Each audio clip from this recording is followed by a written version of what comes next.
Tá ouvindo, Diego? Agora tô. Ah, tá bom. Bom, vamos aguardar aqui mais esses minutinhos. O pessoal está entrando aqui para participar conosco. Mas me conta, tá home office aí? Como é que tá aí o pessoal aí na Edux, nesse momento aí de volta gradativa ao trabalho? Exatamente, Luan. A gente está, na verdade, voltando também de forma gradual aqui na companhia. A gente está em home office basicamente desde o dia 16 de março, se eu não estou enganado. Então, a gente está aí há 3 meses exatos agora nesse período de home office. Assim, foi um período para a gente de bastante aprendizado. A empresa teve que mudar, assim como todas as outras empresas aqui no Brasil, a gente também teve que mudar da chave do presencial, numa empresa 100% presencial. Até a ideia do home office para a gente aqui na Edux não existia anteriormente, e a gente simplesmente teve que mudar a chave com todo mundo virando para home office de uma hora para outra. Acho que foi um momento assim, de bastante aprendizado. Agora a gente já está bem acostumado, mas a gente está voltando de forma paulatina. Aqui no Rio de Janeiro, onde é a nossa sede, as coisas, o governo está começando a fazer algumas concessões para as empresas poderem voltar de forma paulatina. A gente já está voltando, essa semana a gente começa de uma forma ainda bem embrionária um processo só com alguns colaboradores, e aí a gente está vivendo esse que a gente está chamando agora de novo normal nas companhias, essa questão toda de distanciamento social, mesmo estando dentro do mesmo ambiente de trabalho, mas por enquanto grande parte da companhia ainda continua em home office. Eu, por exemplo, estou em casa agora, estou em home office aqui, estou com filho pequeno, então a gente ainda tem que ter um pouco mais de tempo para voltar para a questão mesmo de segurança da família. A gente percebeu, né, e muitas empresas no Brasil ainda não tinham costume de fazer home office, a gente percebe que realmente é possível, né, determinadas atividades a gente fazer não necessariamente no ambiente físico do escritório. Existe algum projeto aí da Edux de criar uma rotina, uma recorrência nesse home office, pelo menos para alguns níveis? Então, Elan, esse é algo que está sendo estudado, sim. Se a gente falasse lá atrás, há 3 meses atrás, que a gente pensaria em fazer isso, não era uma realidade para a companhia, sendo bem sincero com você. Talvez fosse uma realidade daqui a alguns anos. Mas hoje, a gente viu que que funciona muito bem, que a empresa funciona bem dessa forma, as pessoas conseguiram entrar num ritmo de trabalho, de entrega muito bom. Existe sim uma ideia para a companhia, talvez não como muitas empresas estão falando aí. A gente está vendo a XP que soltou uma carta há pouco tempo, bem small, falando de um home office eterno agora, basicamente, na XP. Algumas outras empresas estão falando disso. Acho que isso não é o nosso caso. A gente é uma empresa que a gente ainda... É muito importante o contato, principalmente quando a gente fala de unidade, a gente está falando de contato com o aluno, então a gente precisa desse contato. Existem outras empresas que esse contato ele pode ser um pouquinho mais afastado, mas o nosso não. O nosso, a gente tem que ter um contato com o nosso aluno. Então, assim, não tem ensino sem contato. Existe o EAD, mas mesmo assim a gente ainda tem muito presencial. Então, assim, a gente precisa um pouco desse contato. Acho que a Edux está evoluindo para um sistema ainda não finalizado. A gente ainda não bateu o martelo de como é que vai ser isso. Acho que o home office ele veio para ficar, mas também não do jeito que está hoje, com todo mundo trabalhando de forma remota. Acho que de uma forma paulatina a gente deve chegar, talvez, uma vez, 2 vezes na semana, quem sabe. Então, assim, é algo que ainda está sendo estudado pela nossa diretoria, mas, sim, a gente deve ter essa evolução, sim, assim como todas as outras empresas, cara. Acho que, assim, acho que é uma realidade que veio para ficar, não no Brasil, acho que no mundo, essa ideia do trabalho remoto, do trabalho home office, acho que veio para ficar. Sem dúvida, ajuda na mobilidade e muitas vezes também acaba gerando uma produtividade até melhor do que 100% no ambiente corporativo, né? A pessoa tem o conforto da casa e consegue muitas vezes se programar para poder trabalhar no seu conforto do lar e produzir igual ou muitas vezes até mais, né? Eu era um cara que tinha um pouco de preconceito e já mudei um pouquinho, mas, Diego, eu quero aproveitar mais uns 3 minutinhos antes da gente começar oficialmente, naturalmente explorar coisas que eu tenho certeza que todos nós temos bastante curiosidade, claro, tudo que é possível de você comentar aqui para a gente. Claro. Né? E por ser uma empresa de capital aberto, tenho certeza que tem muita gente, assim como a Alper também né, que quer saber o que está acontecendo, quais são as tendências, e o que a gente tem acompanhado é que no último ano, de fato, a Edux, né, que é a antiga Estácio, retomou o processo de M&A, e a gente já tem, né, informações públicas de várias aquisições relevantes que a Edux consolidou, já com a aprovação do órgão regulador, no caso o CAD, né? Então, se você puder dizer quem foram as recém-adquiridas para a gente, te agradeço. Vamos lá. Não, claro, vamos lá. A gente passou por um processo de turnaround aqui na companhia em 2016. Para quem não acompanha aqui muito o nosso setor, nós somos a segunda maior empresa de ensino superior do Brasil. A gente só está atrás do grupo Cogna, que era a antiga Croton. Em 2016, a gente sofreu uma oferta hostil por esse grupo, e aí acabou que a operação acabou não acontecendo por questões do CAD, o CAD não fez a liberação, e a partir de então a gente está num processo de turnaround muito grande. A empresa voltou a crescer muito forte, a gente voltou ao processo de M&A agora no último ano de 2019, a gente fez 2 grandes aquisições. A gente fez uma aquisição da Unitoledo no início do ano, que é uma universidade, uma faculdade, ali em Araçatuba, uma faculdade super bem conceituada na região, onde a gente vai usar essa bandeira como uma flag ali dentro da região para fazer a expansão do modelo Unitoledo, da Edux também na região do interior de São Paulo. E no final do ano passado, a gente entrou com a aquisição da Adtalem, do grupo Adtalem, e ele foi aprovado agora. A gente foi aprovado, em meados agora de fevereiro, a gente fez a aprovação do CAD, a gente teve a aprovação do CAD para a integração da Adtalem, e aí a gente finalizou o processo agora no início de abril. No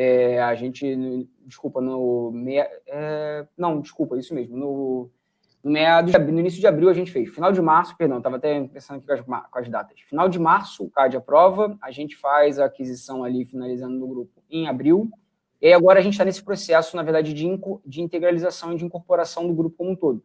O Grupo Adtalem é um grupo muito grande, a gente está falando de mais de 100 mil alunos que a gente acabou trazendo com essa aquisição, marcas muito fortes, por exemplo, o IBMEC, que é uma marca muito forte aqui no Rio, em São Paulo também.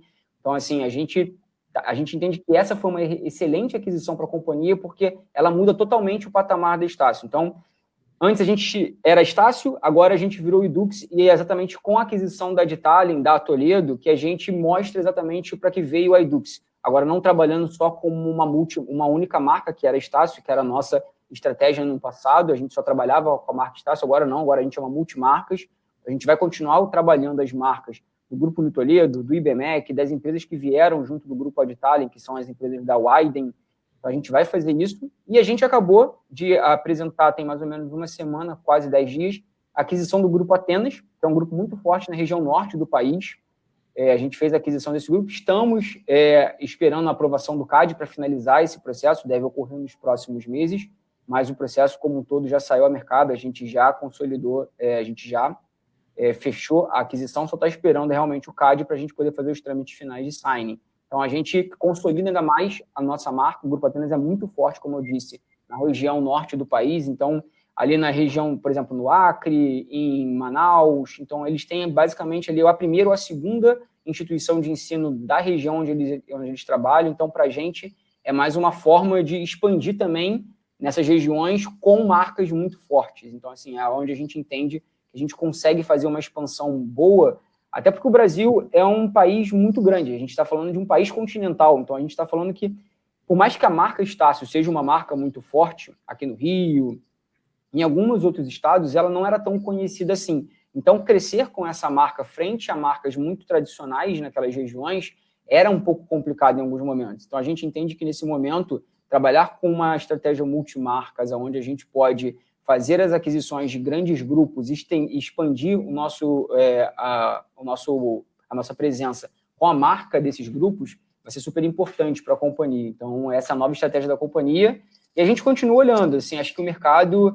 Não só a gente, como outros players também de mercado, acho que esse momento agora do Covid vai trazer uma dinâmica, talvez traga uma dinâmica diferente para o mercado de educação. A gente vê que muitas instituições podem ter um pouco de dificuldade nesse momento, porque a gente sabe que o primeiro semestre não foi um semestre fácil, os alunos estão com alguma dificuldade também de pagamento, então a gente entende que pode ser um semestre para a gente, agora esse segundo semestre, um semestre muito fértil aí quando a gente fala de M&A.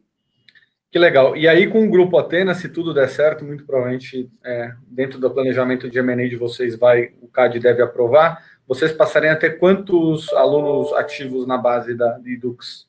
A gente está falando, se eu não estou enganado, no Grupo Atenas tem mais 15 mil alunos, a gente está falando eram 120 na Adtalem, a gente está falando de quase em torno de 700 mil alunos.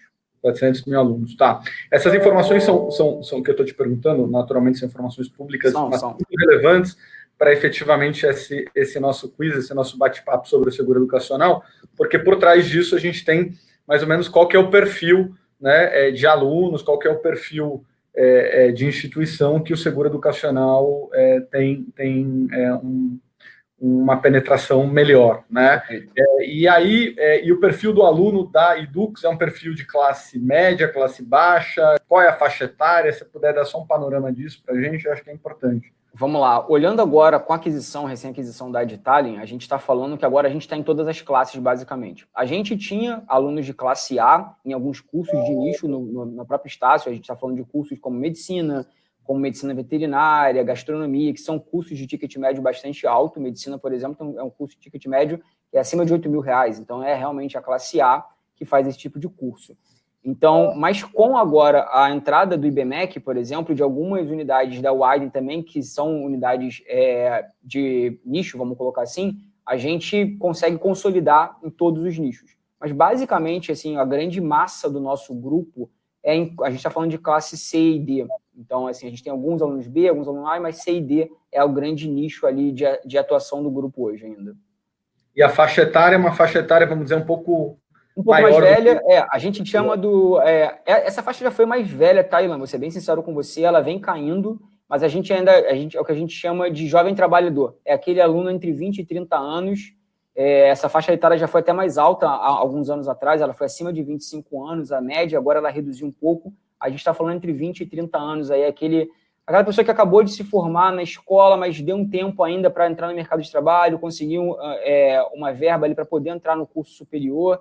Então, aquele aluno que, basicamente, o nosso aluno é aquele aluno que ele mesmo paga os seus estudos. São poucos os casos onde a gente vê que é o aluno que é o pai que paga, é alguém que paga. Ele, basicamente, ele é o responsável financeiro dele. Então, é um aluno que demora um pouco mais, depois de sair do ensino médio, para conseguir um emprego, se estabilizar e, assim, começar um curso superior. Maravilha. Bom, o seguro educacional, ele tem objetivo, efetivamente, né, único de garantir a continuidade do ensino, né, caso algum evento coberto pela apólice de seguro venha acontecer com o responsável financeiro. Né, de forma que aquele aluno, seja ele o próprio responsável financeiro ou não, porque muitas vezes o responsável pode ser o tutor, pode ser o pai, pode ser, enfim, alguma pessoa da família que realmente assume o compromisso financeiro da contraprestação das mensalidades, né, conclua aquele estudo. Então, naturalmente, o seguro educacional, ele cabe para instituições de classe média, classe alta, classe baixa, seja ensino superior, seja ensino infantil, fundamental e básico, mas o que a gente percebe é que assim, o produto tem que ser modelado efetivamente, né, conforme a característica daquela instituição de ensino, né? Então, o que cabe para a Edux não necessariamente vai caber para um colégio, né, de classe alta em qualquer lugar do Brasil, né, seja pelo ticket da mensalidade, seja pela característica socioeconômica daquele responsável financeiro, né, que, resumidamente, pode ter um apelo maior para a questão, né, da preocupação íntima com a morte ou, efetivamente, com a questão da perda de renda por desemprego. Né? Então, a calibragem do produto tem que ser vista caso a caso. Né? Não existe fórmula mágica, embora a Edux e o Diego, que está aqui com a gente, vai contar com muito mais propriedade, é um case de sucesso, e ele vai explicar o porquê disso tudo, tá? Mas antes até de a gente fazer esse bate-papo, e também depois a gente vai abrir um espaço para quem quiser fazer pergunta e aproveitar toda a experiência do Diego relacionada ao seguro educacional, e eu posso dizer para vocês que a experiência dele é vasta. A gente tem uma parceria com a Edux aqui na Alper já há coisa de 6 anos, a gente implantou esse produto junto lá atrás, então a gente viveu N experiências, a gente viveu mais de um período de crise econômica. Aqui, na verdade, a gente está vivendo o segundo período de crise econômica, talvez o mais drástico, né, da história, aí, vamos dizer, recente da humanidade. Né? Então, é bacana a gente explorar isso aqui. Tá? Mas eu queria só dar um panorama, rapidamente, Diego, se você me permitir, de alguns números, né, que estão aí disponíveis aí na internet, no Google, para todos nós, tá? Fundamentalmente dados do IBGE, tá? E dados também do MEC. Né? Então, a gente foi atrás de algumas informações aqui do censo do MEC, tá? Mais recente, que está publicado. Então, o primeiro dado básico, né, que é uma realidade, e que diretamente afeta né, a economia e também, naturalmente, a questão do setor onde a gente está discutindo hoje esse webinar, que é o setor de educação, é a questão do desemprego, né? Então, a gente tem dados aí do IBGE apurados para o primeiro trimestre de 2020, né, onde a gente tem aí uma quantidade de 12 milhões de desempregados e uma perspectiva de aumento do desemprego aí em até 20%. Né? Então, esse é um dado bastante alarmante e isso é um ponto de atenção para as empresas e para as instituições de ensino. Bom, fazendo uma separação rápida do censo escolar, né, e aí olhando também a questão do ensino superior, na educação fundamental e básica, hoje a gente tem em torno de 9 milhões, né, de alunos matriculados na rede privada. Tá? Eu estou tirando toda a rede de alunos matriculados em escolas públicas, porque a gente passaria aí para um número de quase 48 milhões de estudantes no ensino, na educação básica, que a gente chama, mas no ensino particular são 9 milhões de alunos, onde a gente tem uma segmentação de 2 milhões no ensino infantil, 5 milhões e meio no ensino fundamental e 1,5 milhão de alunos estudando no ensino privado, no ensino médio. Tá? Então, é um número bem expressivo. E isso em uma quantidade aproximada de 33 mil escolas particulares.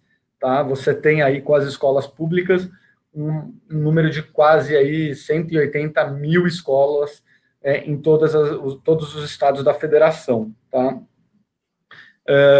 Já na questão do ensino superior, né, o número é um pouco diferente, é um número que o Diego está até mais familiarizado, e fica à vontade, Diego, também de fazer seus comentários a respeito, mas a gente tem matriculados em torno aí de 8 milhões e meio, né, entre ensino privado e ensino público, né, eu estou falando ensino superior, tá, entre instituições pagas e instituições não pagas, e dos quais 75%, o que representa quase 6 milhões e 400 mil estudantes, no ensino privado, tá? Com alunos matriculados, tá? Esse dado está um pouquinho mais defasado do ensino superior, esse dado que eu estou passando para vocês do ensino superior é de 2018, né? Tem um crescimento aí, Diego, me ajuda aqui, de quanto? 5%, 10% esse número? Provavelmente, assim, lá, a gente deve ter agora o censo saindo em 2019, deve sair agora em julho, deve sair, ele demora um pouquinho, às vezes o MEC libera um pouco mais tarde, mas deve ser entre julho e agosto, deve ser o censo de 2019, mas a tendência é essa, de basicamente talvez de uns 10% de alta aí para esse número. Até porque a gente precisa muito também dos entrantes que vêm do ensino público, tá? Então, assim, existe uma defasagem, porque não necessariamente os alunos que saem do ensino médio, principalmente quando a gente fala de ensino público, eles já automaticamente vão para o ensino superior. Isso acontece muito nos alunos de ensino particular. Mas no ensino público a gente tem uma demora aí. O aluno acaba demorando, em média, de 2 a 3 anos, às vezes, para entrar no ensino superior, depois que ele sai de uma faculdade, de uma escola pública, e se ele não conseguir ingressar numa faculdade pública, ele demora em torno de 2 a 3 anos para entrar no ensino superior. Foi o que eu falei, é o tempo que ele normalmente procura um emprego, consegue se estabelecer financeiramente, e aí ele vai lá e busca o ensino superior para conseguir galgar um crescimento maior na carreira dele. Legal. E aí, pegando carona também nesse crescimento orgânico, vamos dizer, né, dos alunos que ingressam no ensino superior, né, tem uma nova modalidade que muitos de vocês devem conhecer, que é a modalidade de ensino à distância, que é essa, vamos dizer, que cresce mais exponencialmente do que o ensino tradicional, que é o ensino presencial, e a gente sabe que a Edux é uma das pioneiras nesse negócio de ensino à distância, e eu lembro já lá no passado, de 4, 5 anos atrás, que ela já tinha uma modelagem, inclusive, que é híbrida, né? Uma parte presencial, uma parte à distância, né, Diego? Isso. Eu acho que é um número que vem crescendo bastante também dos polos de ensino à distância e permite que as pessoas de classe menos favorecida ingressem realmente no ensino superior, numa instituição privada, coisa que não necessariamente elas conseguem no ensino público, né? Perfeito. Não sei se você quer fazer algum comentário a respeito disso. Não, então vamos lá. Para a gente, Ilan, eu acho que assim, é super importante. Esse é um movimento que a gente vem fazendo há bastante tempo e ele está se provando agora um movimento super correto, super inteligente da nossa parte, quando a gente fez lá atrás. A Edux, quando a gente começou a fazer o modelo de ensino EAD, há bastante tempo atrás, a gente está falando lá em 2008, basicamente, quando a gente começou com esse tipo de modelagem mais forte, a gente sempre prezou por uma modalidade 100% online, onde o aluno não precisava ir, como muitas universidades acabam ofertando, o telepresencial, que a gente chama. Ele é online, mas o aluno tem que ir a algum local, ele não precisa necessariamente ficar dentro de casa.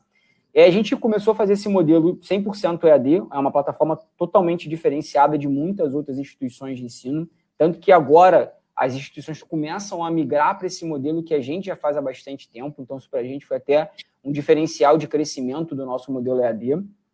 E a gente lançou o Flex, que a gente chama de ensino híbrido, que a gente sabe que as pessoas não têm esse costume. Talvez agora, nesse novo normal, a gente acabe tendo esse costume maior. Os adolescentes agora estão estudando de forma mais online, isso já acontece nas escolas, que agora eles acabaram entrando numa didática 100% online nesses últimos meses. Então, acho que para eles, a galera que vem do ensino médio nos próximos anos, isso vai ser muito mais comum para eles, talvez essa oferta do EAD, é onde a gente entende que é o grande boom de expansão. Acho que o presencial, sim, ainda vai continuar existindo, mas o EAD é onde a gente vê, se você olhar as taxas de crescimento da Estácio, do EAD, elas são muito superiores à do presencial e às outras instituições também. Então, assim, a gente criou o Flex, que a ideia é que o aluno ele possa ter a aula online, mas ele também possa ter parte dessa presencial, para que ele possa fazer, na verdade, uma transição, para que ele não saia de um modelo que ele sempre estudou de forma presencial a vida dele inteira, e de repente ele muda para uma modalidade online, que não é muito simples de se estudar. Temos práticos aqui, todo mundo que sempre veio de uma graduação tradicional presencial, quando você migra para o online, você tem uma dificuldade, não é uma situação tão simples assim. Então, assim, a gente criou essa ideia do Flex, que foi muito bem recebida. Os alunos, eles fazem ainda grande parte dele de forma online, mas ainda tem uma outra parte que eles fazem no presencial. Então, para a gente, está sendo um crescimento também muito bom. O curso Flex, para a gente, tem crescido absurdamente.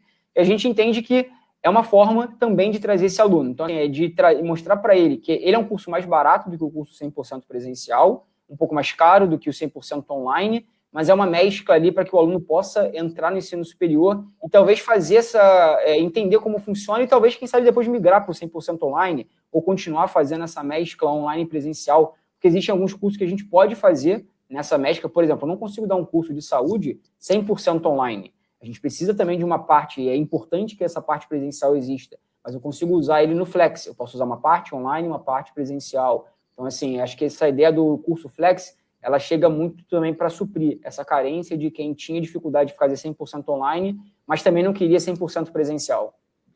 Eu acho que é um mito, é um mindset, a gente está realmente... o mundo mudou e agora, mais do que nunca, as coisas estão mudando, as interações entre as pessoas também passam por um momento grande de transformação, então acredito hoje, mais do que nunca, que a gente tinha um certo preconceito, né, de tudo que fosse remoto, que teria pior qualidade, e não necessariamente, como você está explicando. Claro, tem situações que necessariamente precisa ter, né, uma interlocução pessoal, né, e isso vale para qualquer área de atividade profissional. Aqui na Opera a gente tem uma plataforma de telemedicina, e nesse momento aí de pandemia, Covid, isso foi algo muito providencial e ajudou demasiado aí os nossos clientes, inclusive, né, para evitar uma contaminação, quando tinham qualquer problema de saúde de outra natureza, evitar que fossem ao hospital e eventualmente acabassem se contaminando até com o próprio vírus aí da Covid-19. Então, essas coisas remotas não necessariamente são piores, não necessariamente são insatisfatórias. Eu acho que o híbrido das coisas, conforme as particularidades, sempre talvez seja a melhor solução. E aí, até para todo mundo também estar alinhado com a informação, né, sobre EAD, né, a gente percebe ainda, né, que você tem uma grande migração, uma migração maior das pessoas que vêm de ensino público, né, para o EAD, né, e um público ainda que vem do ensino particular menor, derivando para o EAD. Então, são 80% das pessoas que vieram do ensino público, eles acabam, naturalmente, por uma questão de renda, optando pelo EAD, ao passo que de cursos presenciais, esse número cai aí para 65%, 66%, né? Então, ainda tem uma questão de renda, mas eu acho que isso é um momento, deve mudar, as pessoas devem, pouco a pouco, incutir, né, que aproveitar tecnologia para poder estudar não perde necessariamente qualidade no ensino. Elan, até para fazer aqui um paralelo com o que você está falando, e é super importante deixar isso claro para as pessoas, aqui todo mundo que se forma no ensino superior presta uma prova chamada ENAD, é comum, todo final de ano o governo acaba fazendo, é muito para testar como é que estão as instituições de ensino superior, como é que elas estão formando seus alunos. Só para você ter ideia, os alunos de EAD, que são o nosso ensino à distância, eles têm notas maiores do que o presencial em sua maioria.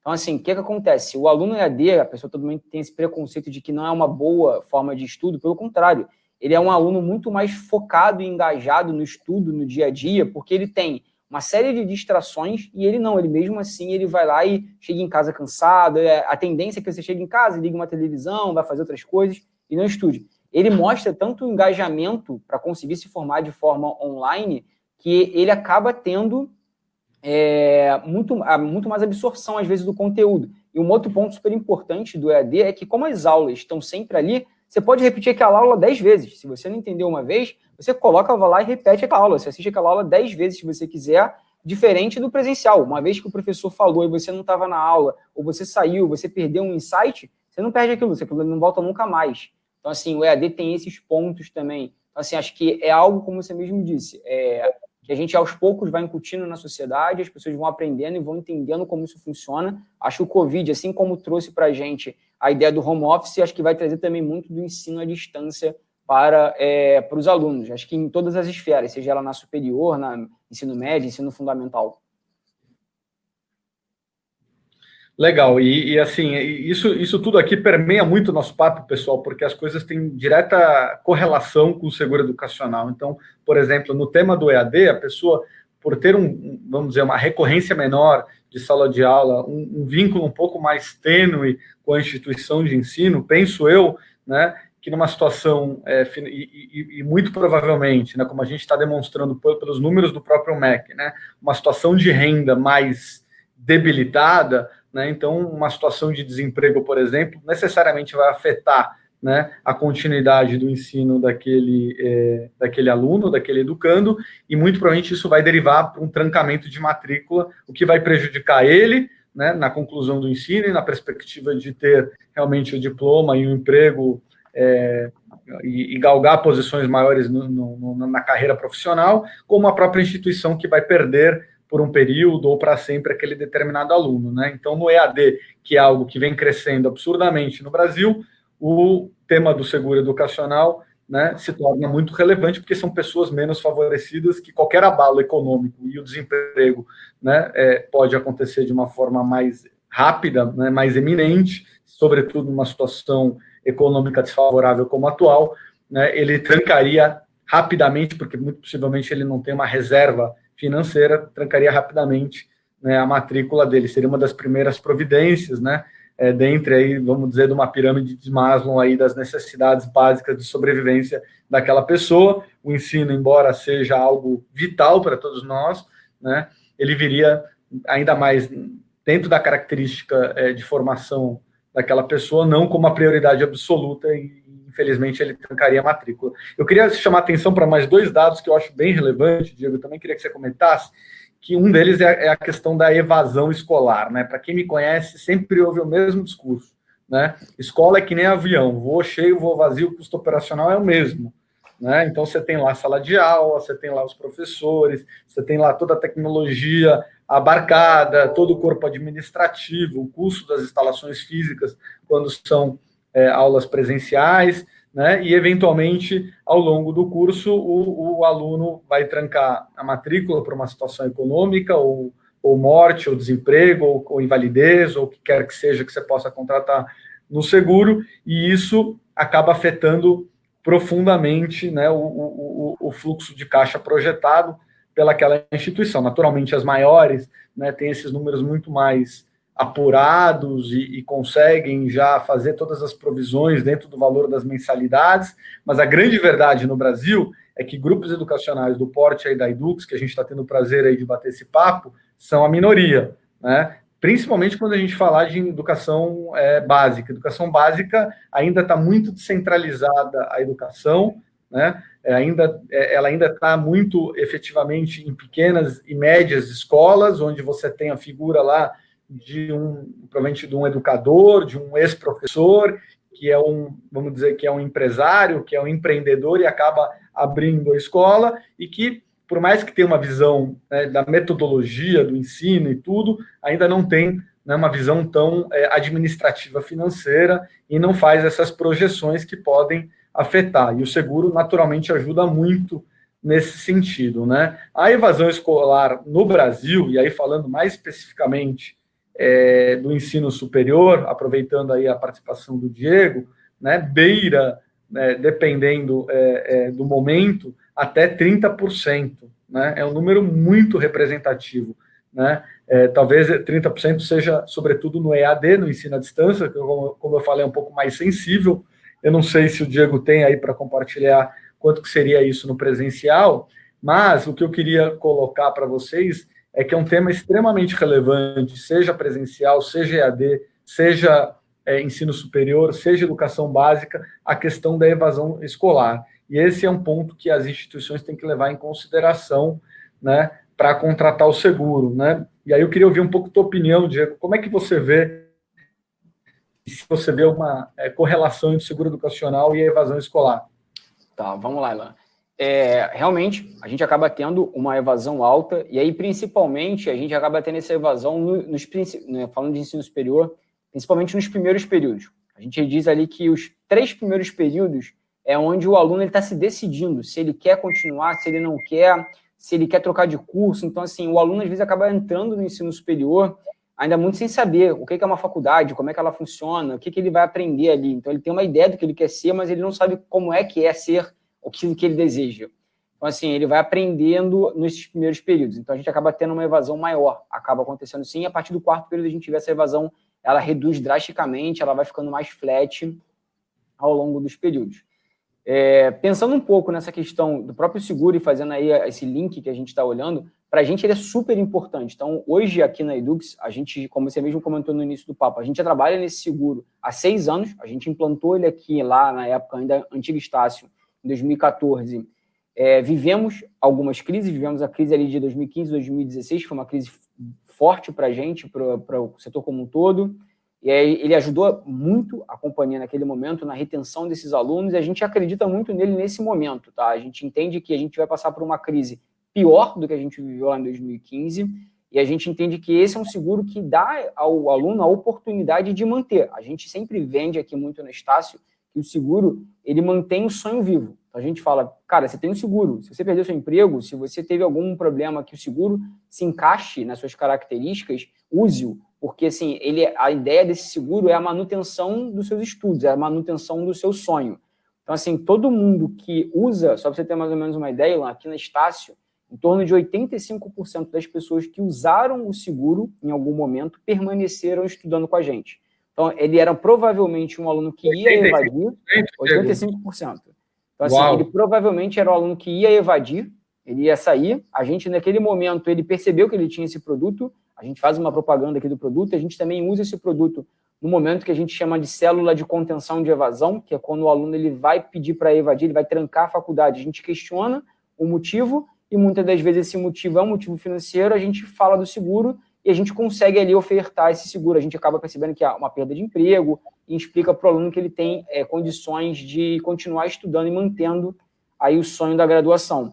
Então, assim, a gente percebe que esse aluno perde o emprego, 35% usa a característica do seguro, e aqui a característica aqui na Edux é um seguro que ele paga 6 vezes o valor da mensalidade, então, basicamente, ele segura, ele mantém o aluno por 6 meses, ele ajuda o aluno a pagar, basicamente, ali, em média, 6 meses da instituição, é um período, basicamente, a gente está falando aqui que diferentemente das escolas, as universidades, a gente tem contratos semestrais, então o aluno sempre está renovando de semestre a semestre. Então, quando ele acaba usando o seguro, ele acaba ou fechando aquele semestre, ou fechando um e metade do outro. E esse tempo de 6 meses que a gente está falando, às vezes é suficiente para que ele consiga arrumar um outro emprego e se estabelecer financeiramente e voltar a estudar. Então, assim, quer dizer, não só voltar a pagar a gente, na verdade, porque estudar ele já continua estudando. Então, assim, ele mantém o sonho dele do estudo. Então, a gente, como eu estou falando, são 85% dos alunos que utilizaram o seguro em algum momento, continuaram estudando e se formaram. Então, assim, é um percentual muito grande de alunos que foram ajudados e conseguiram se formar por causa do seguro em algum momento. Que legal. Isso, com esse número que você dá, com essa referência que você dá, nos motiva ainda mais a fazer o que a gente faz, que é trabalhar, né, nessa indústria de seguro, porque, em definitiva, o objetivo aqui tem um cunho social hiper relevante, seja para qual for a finalidade da indenização, né? E aí a indenização tem um propósito, né, como você colocou, né, de manter o sonho vivo e de ajudar de alguma forma, né, a instituição de ensino, as pessoas e o Brasil no aprimoramento da educação. Eu acho isso algo muito agregador, extremamente relevante. Suponho, ou melhor, tenho certeza que o aluno Edux se sente extremamente fidelizado, né, com a Edux, né, quando ele acaba se beneficiando, né, deste serviço, né, do seguro educacional, deste benefício, que é algo que, no caso da Edux, é concedido gratuitamente. A Edux oferece um seguro que a gente denomina compulsório, ou seja, qualquer aluno, a partir do momento que ele se matricula na Edux, correto, Diego? Isso. Ele automaticamente já tem acesso a esse benefício, não paga pelo benefício, né? Então, ele se sente recompensado de alguma forma naquele momento, né? E mais do que isso, a conta, né, que o mantenedor, né, ou o proprietário da instituição de ensino tem que ter em mente não é o quanto que ele está pagando necessariamente pelo seguro e quanto que ele está recebendo automaticamente no momento seguinte, em D+1, em D+30 de indenização, e sim quanto que ele está deixando, né, de receber pelo aquele aluno que necessariamente, por uma situação, né, de um sinistro coberto, como a gente falou, morte, invalidez, desemprego, o que quer que seja, deixa de aferir, né, porque não vai dar continuidade àquele contrato de prestação de serviço com a instituição de ensino. Então, esse é um tema extremamente importante, extremamente relevante, que eu acho que todo mundo tem que ter em mente na hora de fazer a conta financeira, de conta e definir por contratar ou não o seguro educacional, dar ou não continuidade com esse benefício. Eu tenho certeza que a Edux, né, por ser uma instituição, né, sólida, de capital aberto, né, que assim como nós e todas as outras, né, empresas privadas têm um fim filantrópico, mas também tem um fim econômico e, portanto, visam lucro, né, levam isso e que permanece com benefício há 6 anos, levam essa conta na ponta do lápis, né? Então, tenho certeza que isso é avaliado também pelo aspecto social, mas também pelo aspecto financeiro de longa data. Sempre deve vir essa recorrência e esse número certamente fecha, porque vocês têm uma visão não imediatista, mas é uma visão também de médio e de longo prazo. E aí um outro tema que eu acho que vem super também à tona, que é como é que o seguro, e eu lembro que nós já fizemos até ações juntas aí, Diego, na própria Edux, na época Estácio, né? Como é que o seguro convive, né, com outros benefícios que a instituição de ensino promove, né? Seja benefícios públicos, seja benefícios privados, né? Eu lembro que também no passado houve uma onda muito grande, né, do FIES, né, que acabou, né, por N motivos que infelizmente a gente não tem uma estabilidade, uma longevidade nos programas econômicos no Brasil, as coisas acontecem e desacontecem muito rapidamente, mas né, e a gente tem que se adaptar a esse dinamismo, a essas mudanças de gestão e de concepção e de entendimento, né, dos nossos políticos, mas enfim, efetivamente o FIES foi, no passado, né, relativamente recente, um grande agente financiador das instituições de ensino superior. E não em que pese existia o FIES, eu lembro que a gente também convivia com o seguro educacional na Edux, né? E além do FIES, nós temos, né, financiamentos outros, né, como o ProUni, o próprio financiamento privado, que muitas vezes a instituição, e eu sei que a Edux tem uma ação nesse sentido, né, e eventualmente contrata bancos ou financeiras que também concedem financiamentos privados. Como é que convive esses mundos e o seguro? Se você tem um, você não pode ter outro? Dá para as coisas viverem harmonicamente? Conta um pouquinho aí da tua experiência em relação a isso. Vamos lá, Elan. Com relação a esse ponto, pegando esse gancho do FIES que você falou lá atrás, quando a gente colocou o seguro, a gente contratou o seguro aqui, a gente foi apresentar para a diretoria a ideia do seguro, uma ideia que a gente teve aqui na nossa área de operações financeiras. O ponto foi, naquela época, muitos dos alunos que perdiam seus empregos, o FIES meio que suportava esses alunos. Então, assim, o FIES, ele era meio que um motor de manutenção. Muitas instituições usavam o FIES não só como um motor de captação, mas também como um motor de manutenção. Naquele momento, a companhia tinha um outro viés. A gente sempre teve um viés aqui na Estácio, e aqui na Edux falando, de não ter tanta exposição aos programas governamentais, até porque a gente não sabia qual seria a longevidade desses programas. O ProUni é um programa muito mais longevo do que o FIES, é um programa muito antigo e que tem um outro cunho. Então, assim, o ProUni, diferente do FIES, que é um financiamento, o ProUni, na verdade, é uma bolsa que o aluno não precisa pagar, em que ele simplesmente ganha, a instituição, ao ofertar essa bolsa, ela ganha isenções fiscais por parte do governo. O FIES não, o FIES é um financiamento. Então, para a gente, olhando o sistema financeiro do Brasil e entendendo que para os alunos a educação ainda é um bem muito intangível, então a gente sabia que poderíamos ter problemas com o FIES lá atrás, a gente preferiu evitar. Então, esse foi um movimento da companhia de não ser uma empresa tão forte assim na oferta ao FIES. Em algum momento a gente foi até criticado por isso, mas depois a gente teve aí esse turnaround do FIES, vamos colocar assim, onde o governo mudou totalmente a cara e a gente, na verdade, ficou menos exposto ao FIES. Isso para a gente foi bem positivo. Então, o que acontece? O seguro, como você mesmo contou, no nosso caso, ele é um seguro de forma compulsória. A gente já trabalhou lá muito tempo atrás com o seguro por adesão. A gente percebeu que isso não era a característica dos alunos. Infelizmente, a gente está falando de um povo ainda em que a característica básica de seguro que ele entende é o seguro de carro. Poucos têm seguro de casa. Quem tem seguro de casa, basicamente, é quem tem um imóvel próprio ou quem é obrigado pelo locador que pede para que ele contrate o seguro. Mas, basicamente, hoje o brasileiro ele tem muito do seguro do automóvel, da casa. Pouquíssimos têm seguro de vida. Acho que é uma coisa que tem expandido, tem crescido. E quando a gente falava de seguro educacional, pior ainda. O aluno falava, cara, eu não vou pagar, sei lá, não sei quando eu vou perder o emprego, estou te dando dinheiro para uma coisa que não sei quando vai acontecer. Só que a gente brinca que seguro não se tem para... Ninguém tem seguro de carro para bater com o carro. Todo mundo tem para que quando aconteça um sinistro, aquilo possa te ajudar.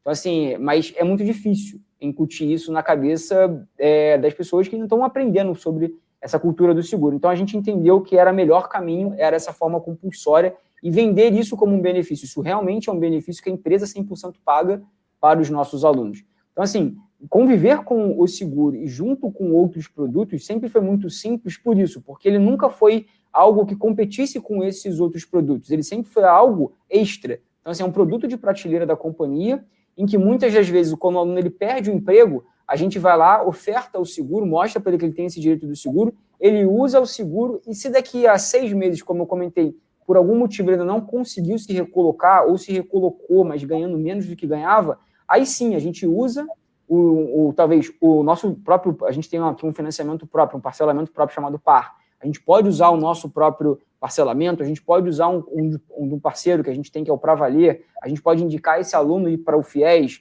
mas assim, ele entra sempre ali junto com o seguro. A gente usa o seguro e em algum segundo momento, quando a gente vê como está a situação do aluno, a gente vai lá e oferta um outro produto para ele. Então, acho que são produtos que podem andar de forma paralela, eles não são produtos que competem entre si dentro da companhia, pelo contrário. E lembrando que, efetivamente, quem tiver, né, um financiamento, seja ProUni, FIES ou privado, né, concedido pela instituição, e isso acontece também na Edux, naturalmente vai ter a parte coberta, que seria a parte de risco, ou seja, a parte que não está garantida por esses financiamentos, né? E por contrapartida, em contrapartida, tampouco vai estar pagando o prêmio do seguro na parte de risco, ou seja, na parte que não tem os financiamentos. Então, você paga pela parte de risco e recebe pela parte de risco. Então, dá para conviver perfeitamente. A mesma realidade acontece no caso das bolsas, né? Então, se o aluno é bolsista parcial, ele vai ter a parte que não tem bolsa segurada, né? A parte que tem bolsa, naturalmente, não vai estar segurada e não vai pagar por isso.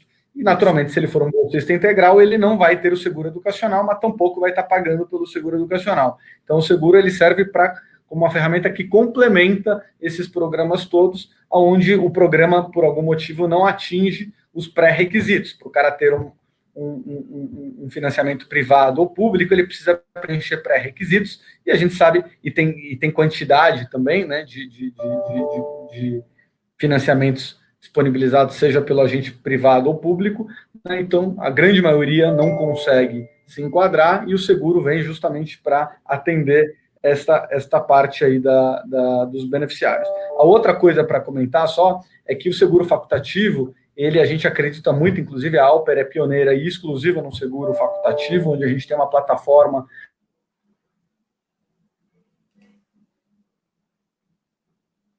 cartão de crédito ou no boleto, sem dar nenhum tipo de ônus para a instituição de ensino, mas como o Diego bem colocou, funciona sim para perfis de renda elitizados, né? A gente nem comercializa para classe B e C, porque, embora ela se beneficia, né, fortemente com o seguro educacional, não é um público que tem uma educação ainda no Brasil, principalmente, de contratar o seguro, né? Então, quando ele for contratar, ele vai primeiro contratar do carro dele, para depois pensar em outros seguros, como vida, educacional, etc. Então, ele se beneficia, mas ele não tem a iniciativa de contratar e nem, vamos dizer, a regularidade de pagar, né, aquela parcela recorrente. Então, a coisa acaba que não ganha a conotação que precisa ganhar, e na hora que o cara perdeu o emprego, infelizmente ele não optou pelo seguro, e, portanto, não adianta fazer seguro de carro batido, né? Ou seja, não adianta contratar depois que a coisa aconteceu, que ele perdeu o emprego, porque ele não vai ter direito ao benefício. Então, o facultativo é muito legal, a gente tem escolas que funcionam, mas, naturalmente, você nunca vai conseguir 100% de adesão, mas a adesão ela é expressiva para públicos de setor A. Né? Fora isso, a gente realmente não acredita. A Educ já fez, outros grupos relevantes fizeram e não funcionou. Então, isso também é uma experiência que a gente queria dividir aqui com vocês, tá? Olha, a gente está chegando aí a quase 50 minutos já de bate-papo aqui com o Diego, que está sendo super generoso aí de ceder o tempo dele para dividir um pouco da experiência do cliente, que eu acho que é a coisa mais agregadora que pode ter, e eu não vou querer de forma nenhuma nem tomar o tempo dele, nem de vocês, por mais do que foi combinado originalmente, que são 1 hora. Então, eu queria reservar esses últimos 10 minutos que a gente tem aqui para algumas perguntas que estão chegando para o Diego aqui, especialmente, tá? Então, a primeira pergunta, Diego, o seguro educacional, ele tem alguma correlação com marketing? Como é que você vê isso? Vamos lá, para a gente sim, para a gente tem total correlação. Quando a gente vende isso como benefício para o aluno, então a gente usa o seguro educacional tanto para a captação quanto para a renovação. Ele é um seguro que a gente usa muito mais na renovação do nosso aluno, quando ele, porventura, acaba perdendo o emprego ao longo do curso.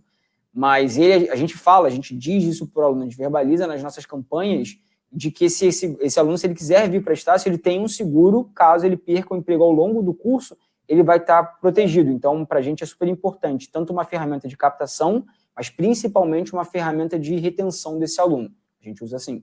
E vocês usam bem, né? Porque a gente tem aí algumas coisas bem pré-definidas, que você aproveita todas as regras de relacionamento com o aluno no momento que pode haver um tipo de cancelamento ou uma perspectiva de evasão, né, para tentar orientá-lo a utilizar o seguro da melhor forma possível, né? Perfeito. Uma outra dúvida que chegou aqui é o seguinte: qual que é o papel, uma vez que você contrata, define, né, as coberturas, qual que é o papel da IES, né, da instituição de ensino, no seguro? É só contratar e esperar receber indenização? Existe algum tipo de interação?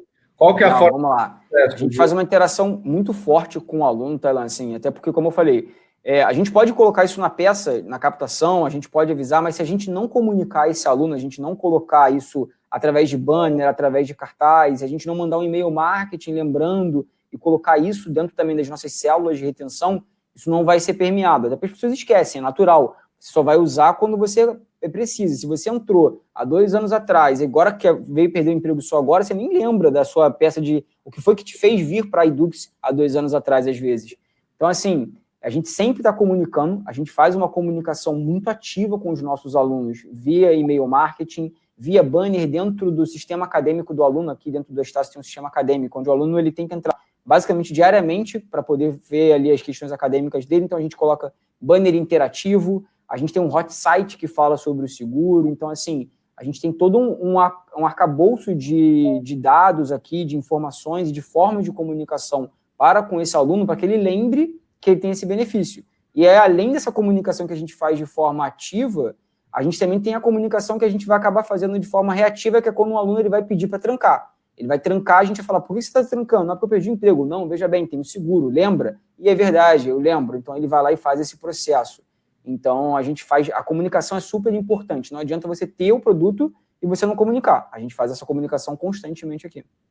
Tá. E aí, uma vez que acontece um sinistro e o pagamento da indenização, a outra dúvida que chegou é como é que é feita essa indenização? Essa indenização é feita para o próprio aluno, é feita para a instituição, e se é feita para a instituição, como é que você faz aí os acertos internos? Tá, vamos lá. Para aquele determinado aluno? No nosso caso, como o seguro é um benefício, a gente está falando de um seguro que é compulsório, o beneficiário da apólice é a própria instituição. Então, toda vez que o aluno ele sinistra, aqui na Edux funciona da seguinte maneira: toda vez que o aluno ele tem um sinistro, que ele acaba perdendo o emprego, acaba acontecendo a questão da morte acidental, ele abre um requerimento, ele faz isso de forma online, então ele manda toda a documentação, tem uma documentação pré-estabelecida, que ele consegue visualizar isso em diversos canais aqui da companhia, e também quando ele vai abrir esse requerimento de solicitação de seguro, tem lá toda a quantidade de documentos que ele precisa, a lista de documentos, ele manda isso de forma online para a gente, e um dos documentos que ele manda para a gente é um termo assinando que ele coloca a gente como beneficiário. Então, assim, ele diz que ele não vai receber esse valor em conta dele, sim, a Estácio, a Edux, vai receber através das suas empresas, e aí vai colocar essa verba de forma para ele como se fosse um crédito. Então, a gente acredita para o aluno para ele continuar estudando. Então, assim, a ideia do seguro não é dar dinheiro ao aluno, é manutenção do estudo. Então, dessa forma, a gente usa esse termo exatamente para isso, para que ele continue a estudar. Não que ele simplesmente pegue essa verba e use para pagar outra coisa, que não é a intenção aqui. Então, a gente faz dessa forma, ele manda esse termo para a gente, juntamente com outros documentos que são solicitados pela seguradora, ela faz as suas análises e quando ela faz o pagamento, ela faz diretamente na conta da companhia, que faz o crédito na conta, no sistema do aluno, na conta do aluno, vamos colocar assim, a conta acadêmica do aluno. E aí o aluno tem lá o benefício de mensalidades futuras ou mensalidades em atraso? Como é que você faz isso? Então, vamos lá. A gente aqui, isso é uma regra nossa, aí não estabelecida pela seguradora, é uma regra da companhia. A gente segura, todo o valor do seguro, ele pode cobrir mensalidades do momento da perda do emprego em diante. Então, se esse aluno, por exemplo, veio a perder o emprego agora em março e estava com mensalidades de março em diante em aberto, a gente usa esse crédito para pagar essas mensalidades.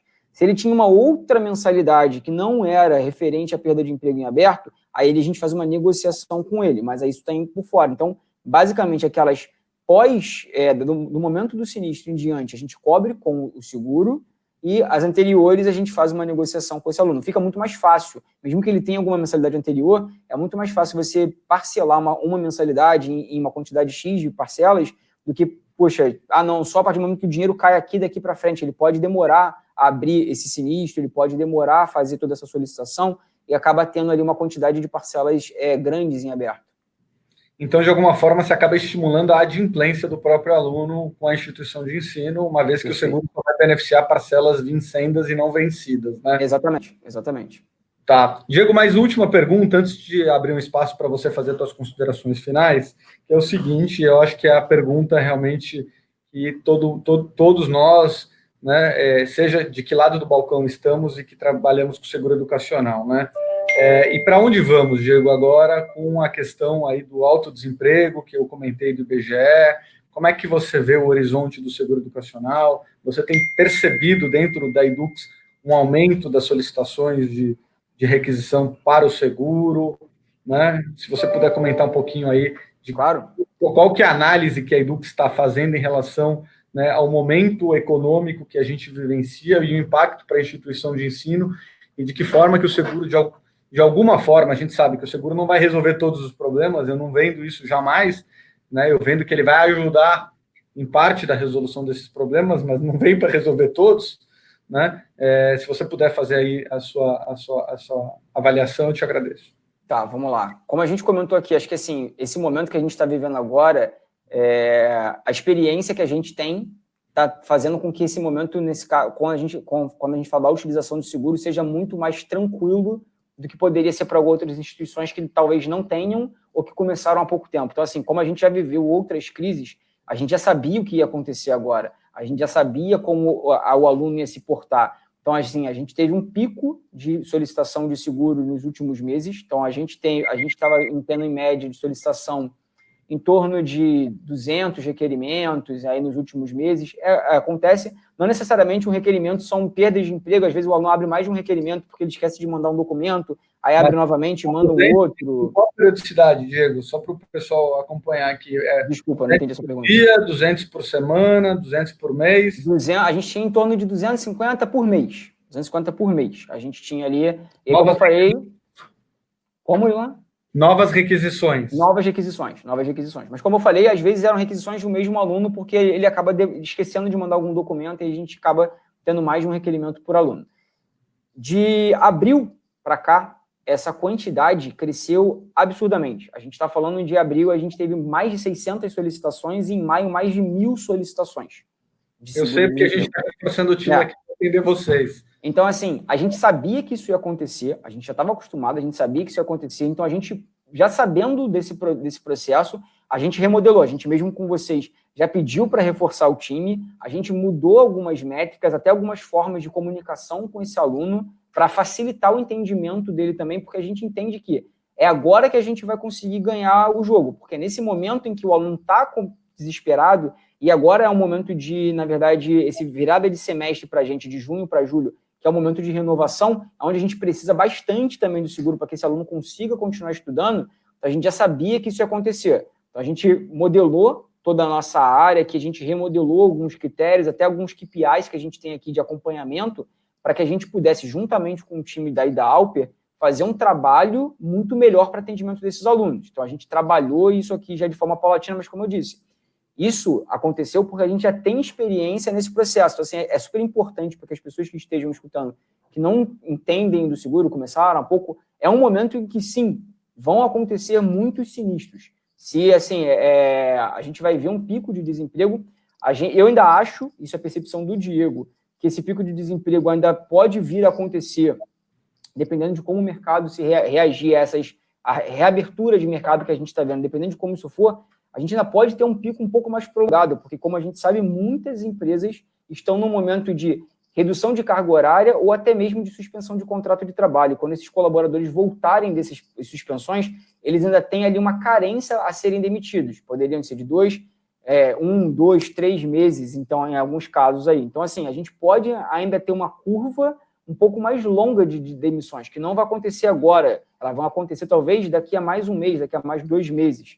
Então, assim, é super importante que nesse momento todo mundo já esteja bem planejado, porque o pico, aparentemente, agora em junho, eu estou vendo uma redução drástica na quantidade de solicitações frente ao que eu tive em maio. Mas é porque abril e maio a gente teve um pico de muita gente sendo demitida. Mas aí muitas também pessoas entraram nesse período de suspensão de contrato e também de redução da carga horária. Essas pessoas podem ser demitidas dependendo do tempo que as empresas tomaram, agora em julho, agosto. Então a gente entende que pode ter um novo pico de demissões nos próximos meses. Então a gente também continua se programando para que a gente possa vir atender esses alunos o mais rápido possível. Então, assim, é super importante. A gente entende que, cara, esse seguro para a gente, nesse momento, vai ser super válido, é super importante, como eu disse, para a manutenção do estudo do aluno. Isso vai ser super importante. Legal. Gente, eu tô muito satisfeito aí com esse bate-papo aqui com o Diego, aí a audiência full do começo ao fim, o que demonstra que realmente o tema é relevante, o tema é super adequado para o momento que nós estamos vivendo, especialmente para as instituições de ensino. Claro que também existe, né, para pessoas que estão participando aqui, que a gente está vendo de outros setores, né, proteções similares ao seguro educacional na carteira de prestamista e proteção financeira, que a Alper também trabalha fortemente, né, que, fazendo analogia, ao invés de garantir o contrato de prestação de serviço educacional, vai garantir o contrato de financiamento, o contrato de crédito imobiliário, né, ou qualquer outra linha de crédito que a pessoa contrate, e com coberturas de perda de renda e morte, igualmente o seguro educacional, mas numa carteira de seguro específica. Então, eu queria agradecer muito aí a audiência, a participação de todos vocês, e especialmente aí o meu amigo Diego, parceiro de 6 anos aí de seguro educacional com a Alper, né, e torcer aí que a economia do Brasil, né, prontamente e mundial se recupere, para que a gente tenha, né, um impacto menos drástico na nossa economia, no seguro e na sociedade como um todo. Diego, muito obrigado aí mais uma vez. Eu que agradeço, Ilan. E precisando de ajuda, se alguém que está aqui escutando a gente quiser também trocar com a gente, pode falar com o Ilan, pode me mandar e-mail, a gente pode conversar, trocar figurinha. Acho que assim, é super importante a gente se ajudar e a gente entender como é que funciona o processo como um todo. E a gente está aqui para ajudar também. Maravilha, muito obrigado. Obrigado, gente. Um abraço, boa noite, até logo. Tchau, tchau.